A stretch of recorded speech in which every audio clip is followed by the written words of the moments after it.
성령과 증인이라는 말씀으로 은혜를 나누고자 합니다.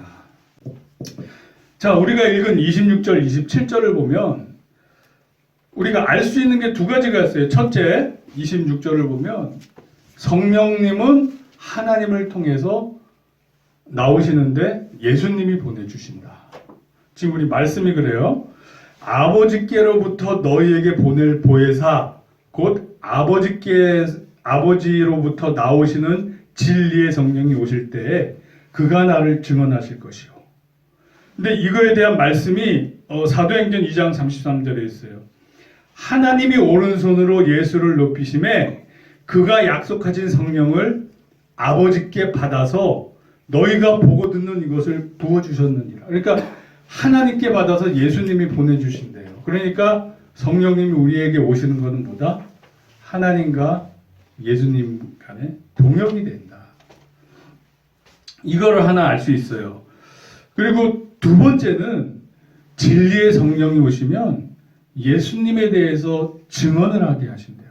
즉 그게 무슨 말이냐면 예수님에 대해서 진리에 대해서 증언을 하시면 성령님이 오시면 즉 우리가 증인이 된다는 말이에요. 그냥 성령님이 공중에서 대중에게 영으로서 막 외치는 게 아니잖아요. 성령님이 우리 안에 임하셔서 우리가 예수 그리스도를 알게 하시고 깨달은 우리는 우리의 입을 열어서 그분을 증거하신단 말이에요. 이 두 가지를 알 수 있어요. 그거에 대한 말씀을 보면 사도행전 1장 8절을 보면 오직 성령이 너희에게 임하시면 너희가 권능을 받고 예루살렘과 온 유대와 사마리아와 땅끝까지 이르러 내 증인이 되리라. 즉 성령님이 오시면 우리가 증인이 돼요. 죽음도 불사하는 증인이 돼요. 아멘. 아멘. 할렐루야. 자, 그래서 우리 26절과 27절을 보면 그가 나를 증언하실 것이요. 즉 성령님이 우리를 감동시키시면 예수님을 알게 하셔요. 진리를 알게 하셔요. 그리고 또 두 번째는 여기 우리 27절에 제자들에게 하시는 말이에요. 너희도 처음부터 나와 함께 있었으므로 증언하느니라. 즉 제자들이 성령님의 감동하심으로 예수 그리스도가 구원자 메시아라는 걸 알게 됐을 뿐만 아니라 이 12제자들은 3년 동안 동고동락을 하면서 이분이 진짜 하나님의 아들이라는 걸 알게 됐잖아요. 그리고 부활승천까지 나중에 되잖아요. 그래서 증언을 하게 된다. 즉 우리가 복음을 전하는 것도 동역이에요. 성령님이 우리 안에 오시고 우리의 마음을 감동시키시면 우리가 거기에 내 자아를 내려놓고 순종하면서 복음을 전하게 되는 게 이게 바로 동역이 된다. 아멘. 아멘. 아멘입니다. 고린도전서 3장 9절에 이렇게 나와 있어요. 우리는 하나님의 동역자들이요. 그러니까 사도 바울이 우리는 하나님의 동역자다. 제가 방금 말씀드린 것처럼 동역을 하는 거예요. 이 선교 사명을 한다는 것은 하나님과 우리 사람이 동역을 하는 거예요. 너희는 하나님의 밭이요 하나님의 집이니라. 즉 이렇게 저와 여러분들이 성령님의 인도하심을 받기를 바라고, 자 성령님이 우리 안에 오시면 진리를 알게 해주신다고 그래요. 그러니까 진리가 무엇이냐? 첫째, 예수는 그리스도, 이 세상의 구원자라는 걸 알게 해주셔요. 둘째, 나는 죄인이라는 것을 깨닫게 해주셔요. 왜냐하면 내 스스로 죄인이라는 걸 깨닫지 못하면 겸손하게 하나님 앞에 나와서 구원을 구하지 않게 돼요. 내가 정말 죽을 수밖에 없는 죄인이라는 걸 깨달을 때 주님, 예수님, 저를 사망에서 죄에서 구원해 주시옵소서, 이렇게 겸손하게 나오게 돼요. 그래서 성령님이 오시면 진리를 알게 해주시는데 그 진리 두 가지가, 첫째는 예수님은 우리를 죄에서 구원해 주실 자, 둘째, 나는 죄인이구나. 나는 죄인이구나. 이걸 깨닫게 해주셔요. 요한복음 14장 6절에 보면 진리에 대해서 너무 잘 나와 있어요. 제가 너무너무 좋아하는 말씀이기도 해요. 예수께서 이르시되 내가 곧 길이요 진리요 생명이니 나로 말미암지 않고는 아버지께로 올 자가 없느니라. 이 말씀, 이게 진리인 거예요. 그러니까 예수님이 하나님한테 가는 길이 되는 거예요. 이게 바로 진리가 되는 거예요. 자, 그리고 요한복음 16장 7절에서 8절을 제가 읽어드릴게요. 그러나 내가 너희에게 실상을 말하노니 내가 떠나가는 것이 너희에게 유익이라. 내가 떠나가지 아니하면 보혜사가 너희에게로 오시지 아니할 것이요 가면 내가 그를 너희에게로 보내리니. 예수님이 하나님께 성령님을 받아서 우리한테 보내주시는데, 그러니까 두 분이 동역으로 성령님을 우리에게 보내주시는데, 그가 와서 죄에 대하여, 그러니까 우리가 이 양심에 찔리고 내가 죄인이구나 이걸 깨닫게 해주세요. 그가 와서 죄에 대하여, 의에 대하여, 심판에 대하여 세상을 책망하시리라. 즉 성령님이 오시면 진리에 대해서 알게 해주세요. 내가 죄인이고 예수 그리스도로 말미암아 구원받을 수 있고 나중에 심판이 있다는 것을 깨닫게 해주세요. 자, 그래서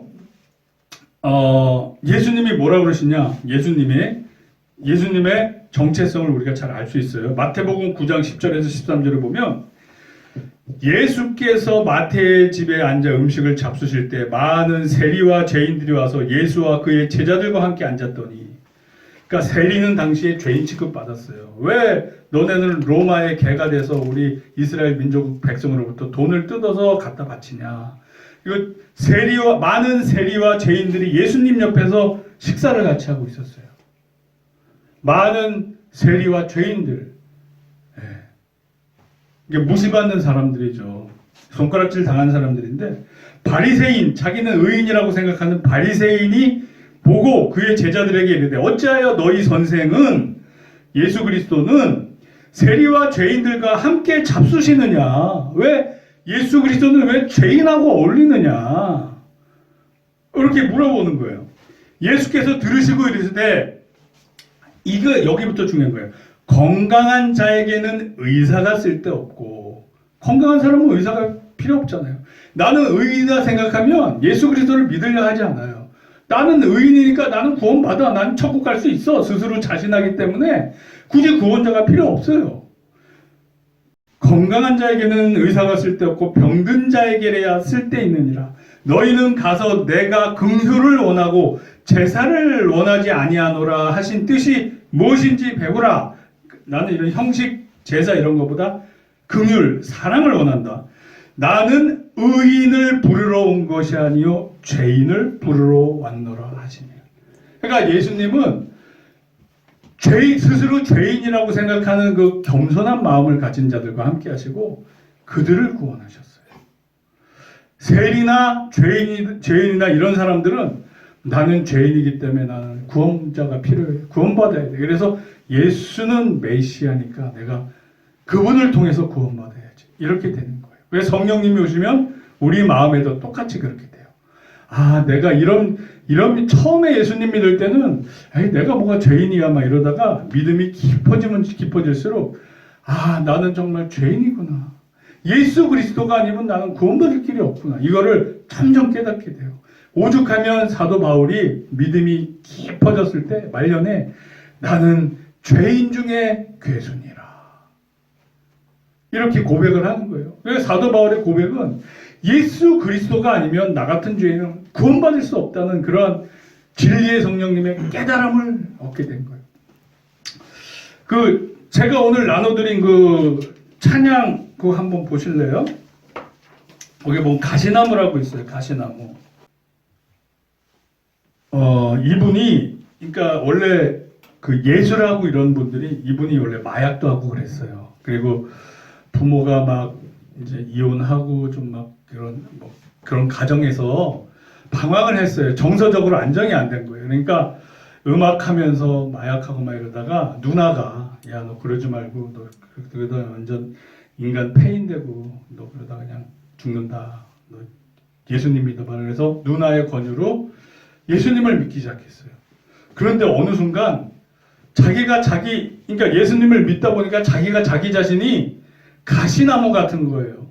누군가 자기 근처에 오면 자기의 그 뿔난 가시에 찔려서 아파하고 떠나가는 걸 보면서 나는 왜 이렇게 사람들한테 상처를 주고 나는 왜 이렇게 아파하는 그런 진짜 가시나무 같은 존재일까 그러는데 그때 환상을 봐요. 가시나무에 찔려서 고통받는 예수 그리스도를 보는 거예요. 그러면서 이 사람이 그걸 깨닫고 바로 이 작곡을 해요. 아, 나 같은 가시나무도 예수님이 품고 피 흘리고 계시구나. 나 같은 가시나무도 예수님은 품고 진짜 피 흘리고 계시구나. 그러니까 이거를 10분 만에 이 작곡을 끝냈대요. 그리고 한번 우리 가시나무 한번 불러보자고요. 그러니까 이게 성령님으로 말미암아 내가 죄인이라는 걸 깨닫게 된 거예요. 그래서 이게 하덕규 집사님이 죄인이라는 걸 깨닫고 예수님에 대한 사랑이 더 커질 수밖에 없잖아요. 자기 실체, 내가 죄인이라는 걸 깨달을 때 더 예수님을 구원자를 갈구하게 되는 거란 말이에요. 네. 이거 한번 들어보시면 아실 거예요. 들어봤을 거예요. 조성모란 사람이 있어요. 조성모가 이거를 다시 받았는데 하덕규 집사님이 전도해서 조성모도 예수님 믿게 됐어요. 명성교회 나가고 그런데요. 하덕규 목사님, 지금은 목사님 되셨죠. 한번 가사를 들어보시고 한번 그리고 불러보자고요. 이분이 저하고 되게 비슷해요. 44살에 암에 걸려서 미국 가서 신학해서 선교학 공부해서 목사가 되셨어요. 그리고 지금 백석예술대학교 교회 음악과 교수님으로 활동하고 계신데요. 아멘. 자기 자신의 죄성을 깨달을 거예요. 성령님이 오시면 깨닫게 돼요. 믿음이 들어갈수록 깨닫게 돼요. 그러면 더더욱 구원을 위해서 우리 주 예수 그리스도를 바라보고 믿고 따르게 돼요. 할렐루야. 아멘. 아멘. 아멘. 할렐루야. 그렇습니다. 자, 결론은